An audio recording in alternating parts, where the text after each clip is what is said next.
Assalamualaikum warahmatullahi wabarakatuh. Selamat pagi anak-anak. Hari ini kita kembali belajar tematik tema 9. Tema 9 Kayanya Negeriku. Subtema 3 Pelestarian kekayaan sumber daya alam di Indonesia. Pembelajaran ketiga. Baik, kita mulai. Untuk tujuan pembelajaran kali ini adalah sebagai berikut. Yang pertama, dengan membaca dan mengamati gambar, siswa mengidentifikasi sumber daya alam yang bisa dimanfaatkan sebagai sumber energi alternatif dengan penuh kepedulian. 2. Dengan melakukan wawancara, siswa dapat mengetahui usaha-usaha pelestarian lingkungan hidup dengan penuh kepedulian. Yang ketiga, dengan mengamati gambar, siswa dapat mengetahui usaha-usaha pelestarian lingkungan hidup dengan penuh kepedulian. Inilah tujuan pembelajaran kali ini. Pembelajaran 3. Ada sebuah percakapan. Banyak cara yang dapat dilakukan untuk menjaga kelestarian lingkungan. Benar sekali. Di antaranya dengan penggunaan energi alternatif dan ajakan melalui poster. Nah, kali ini kita akan mempelajari penggunaan energi alternatif. Apa itu energi alternatif? Kita akan pelajari bersama-sama.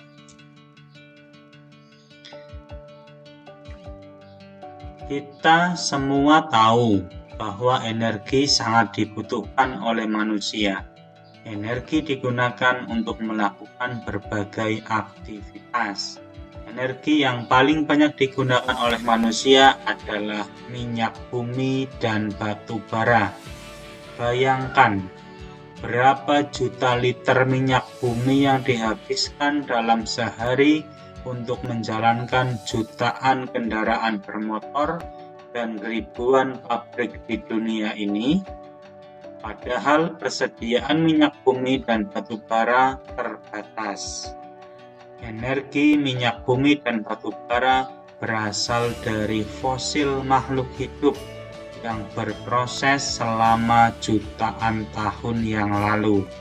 Apabila habis, tidak bisa diperbarui atau tidak diadakan kembali.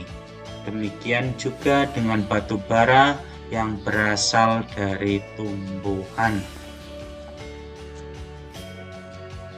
Nah, itulah tadi penjelasan tentang energi, bahwa kita setiap hari memakai energi, tetapi energi tersebut sebenarnya jumlahnya itu sangat terbatas, dan nantinya jika dipakai terus-menerus, ini energi minyak bumi dan batu bara itu dapat habis. Nah, bagaimana kalau sampai habis? Nah, nanti kita mempelajarinya kembali. Energi yang digunakan kalau habis itu ada energi lain sebenarnya, ya. Adakah energi yang tidak akan habis dan tersedia secara melimpah di sekitar kita? Tentu saja ada. Energi tersebut disebut energi alternatif. Energi alternatif adalah energi yang akan tersedia secara melimpah dan tersedia secara terus-menerus. Nah, kita pelajari bersama ya. Coba perhatikan gambar-gambar energi alternatif berikut ini. Ini ada beberapa contoh energi alternatif ya. Lihat, ada 6 gambar. Kamu amati silahkan. Apa saja itu? Ya, yang paling jelas ada matahari ya. Terus itu ada ombak di lautan. Kemudian ada bendungan dan sebagainya. Kamu sebutkan sendiri silahkan. Nah, diskusikan bersama dengan teman semejamu hal-hal berikut ini. Apa yang dapat dilakukan ketika sumber energi kita yang kita gunakan selama ini habis? Menurut kamu, apa yang harus dilakukan kalau habis energinya? Nah, nanti kamu diskusikan ya dengan teman kamu. Kemudian, tulislah yang kamu ketahui tentang energi alternatif. Apa yang kamu tahu? Energi alternatif itu apa? Nanti kamu bisa menuliskannya pada kolom berikut ini. Baik, setelah kamu tadi selesai berdiskusi, sekarang kita kembali membaca. Ini adalah contoh-contoh energi alternatif yang ada di sekitar kita. Manusia memerlukan sumber energi lain atau energi alternatif untuk memenuhi kebutuhannya. Sumber energi alternatif berasal dari sumber energi yang dapat diperbarui. Contohnya sinar matahari, angin, air, panas bumi, gelombang laut, dan biomasa. Mari kita mencari tahu lebih lanjut. Sumber energi alternatif merupakan sumber energi yang bukan sumber energi tradisional, yaitu bahan bakar fosil seperti batu bara, minyak, dan gas alam. Sumber energi alternatif yang dikembangkan saat ini memanfaatkan sumber energi yang tersedia di alam dan tidak akan habis, yaitu matahari, angin, air, dan panas bumi.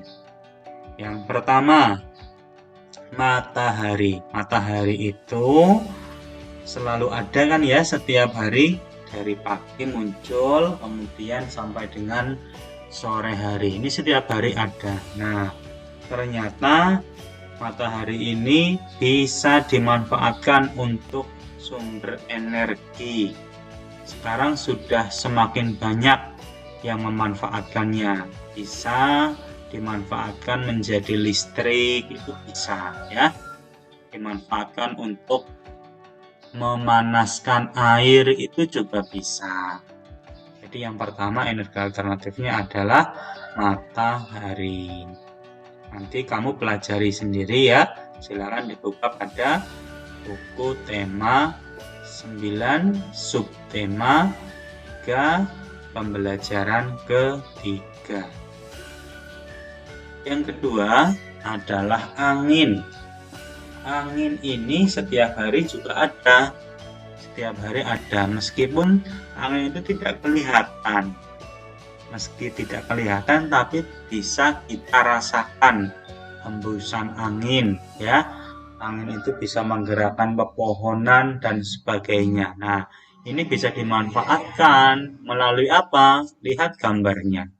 Itu ada kincir angin. Kincir angin ini nantinya akan bergerak ketika anginnya lewat. Bergerak, kemudian kincirnya berputar. Nah, putaran inilah yang nantinya akan membangkitkan peralatannya, mesinnya, sehingga akan berubah menjadi energi listrik dan sebagainya.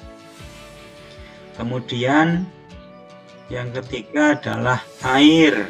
Nah, air ini jika ditampung ya, ditampung, kemudian aliran airnya ini kan cukup deras sehingga bisa dimanfaatkan.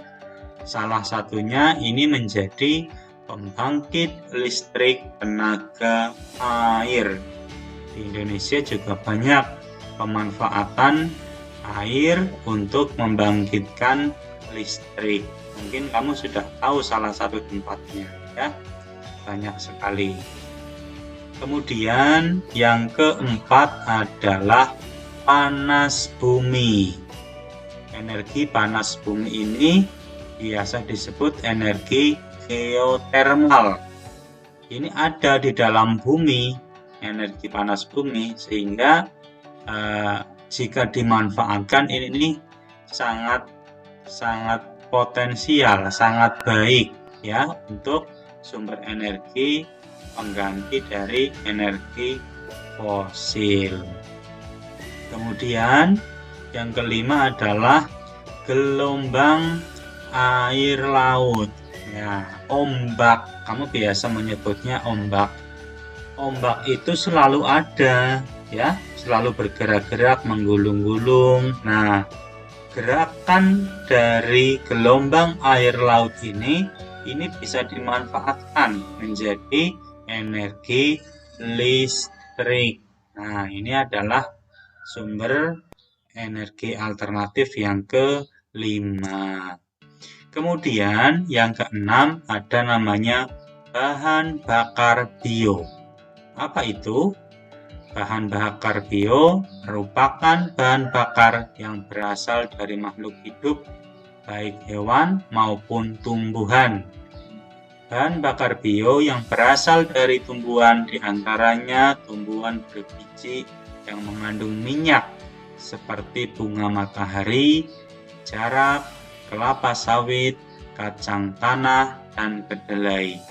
Bahan bakar tersebut dikenal sebagai biodiesel.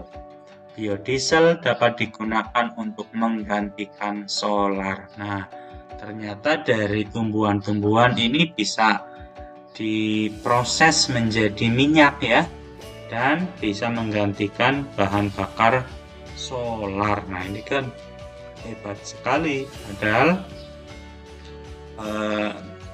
tumbuhan ini banyak sekali di sekitar kita, tinggal kita mau memanfaatkannya apa tidak.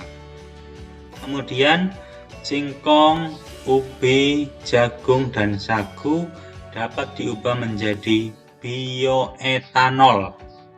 Bioetanol dapat menggantikan bensin atau premium. Nah, ini juga bagus sekali. Bahan bakar bio juga dapat berasal dari kotoran hewan.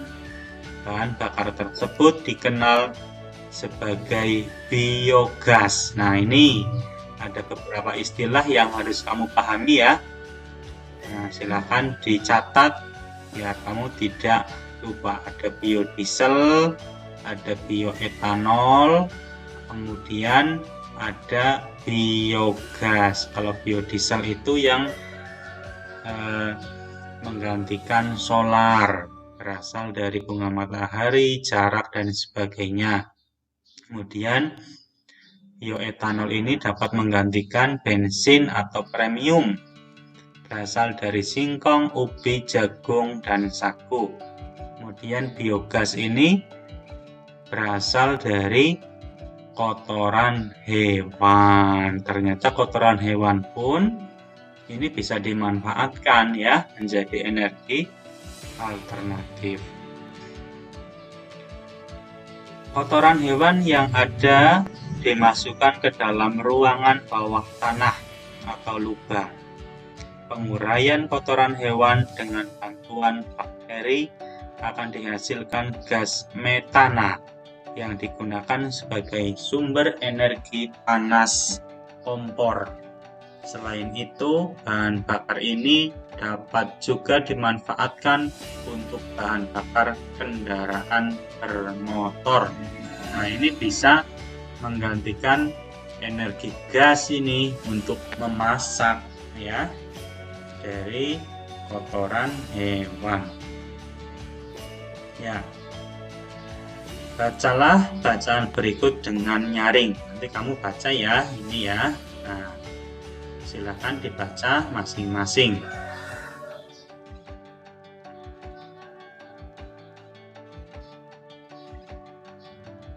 Oke. Setelah kamu membaca, kemudian kita amati gambarnya. Di situ ada gambar seekor sapi. Ini hanya contoh ya. Jadi seekor sapi itu kan mengeluarkan kotoran ya. Ya, meskipun mungkin kamu merasa jijik atau apa, tetapi ternyata kotoran sapi ini bisa dimanfaatkan menjadi energi alternatif. Kotoran sapi itu ditampung dalam sebuah tampungan di bawah tanah. Seperti itu gambarnya. Kemudian dari tampungan tersebut itu ada beberapa lubang itu ya, ada beberapa lubang dan juga ada pipanya. Pipa kemudian akan menghasilkan gas. Kemudian gas tersebut disalurkan menuju ke kompor. Nah, gas tadi ini bisa dimanfaatkan untuk menyalakan api dan apinya untuk memasak dan bisa juga menyalakan lampu. Nah, ini kan hebat sekali ya. Padahal dari bahan yang sering dibuang begitu saja, tapi ternyata bisa dimanfaatkan. Inilah yang disebut biogas. Nah, ini nanti kamu pelajari sendiri, silahkan dibaca dengan baik. Ya, setelah membaca, kita lanjutkan. Ya, kemudian kali ini kamu akan diberi latihan ya. Ada beberapa soal, silakan kamu tuliskan, kemudian dijawab pada buku tulis masing-masing. Nanti setelah dijawab kamu laporkan ke Pak Guru ya untuk dinilai. Silakan diberi waktu untuk mengerjakan.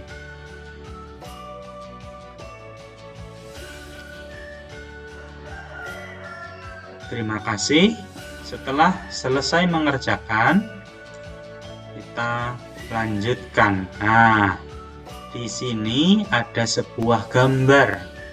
Ada gambar, kemudian ada tulisan, ya kan? Nah, inilah ya, gambar ini disebut dengan poster. Ya, betul sekali. Poster. Poster itu apa?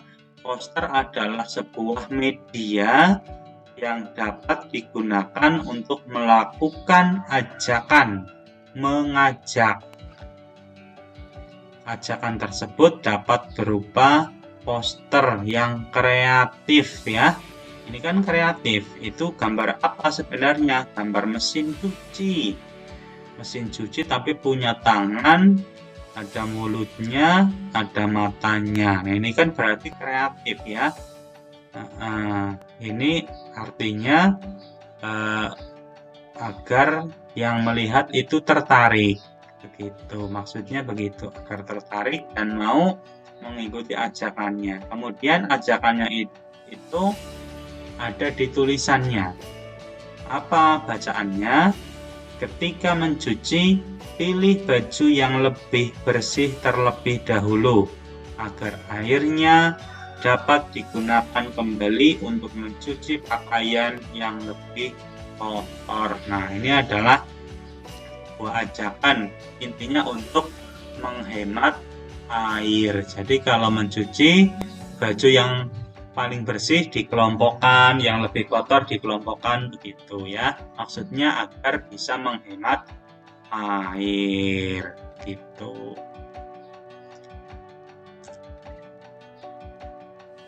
Ya, kemudian ayo berlatih. Pada kegiatan ini kamu diajak untuk melakukan wawancara ya. Carilah jawaban pertanyaan tersebut dengan bertanya kepada narasumber di sekitarmu. Kamu dapat bertanya kepada orang tuamu, bapak atau ibu guru, atau orang-orang lain di sekitarmu. Buatlah laporan hasil wawancaramu seperti contoh dalam kotak berikut. laporan hasil wawancara. Nah, ini semuanya nanti sebagai bahan belajar kamu ya.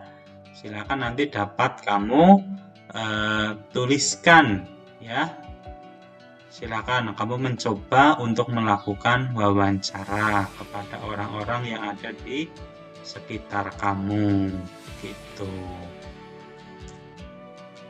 Ya, setelah mempelajari materi tadi, kamu diajak merenungkan apa yang kamu pelajari dari kegiatan hari ini.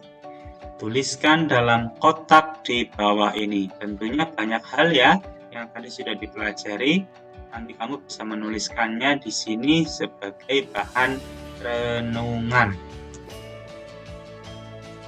Ya, matur nuwun, terima kasih.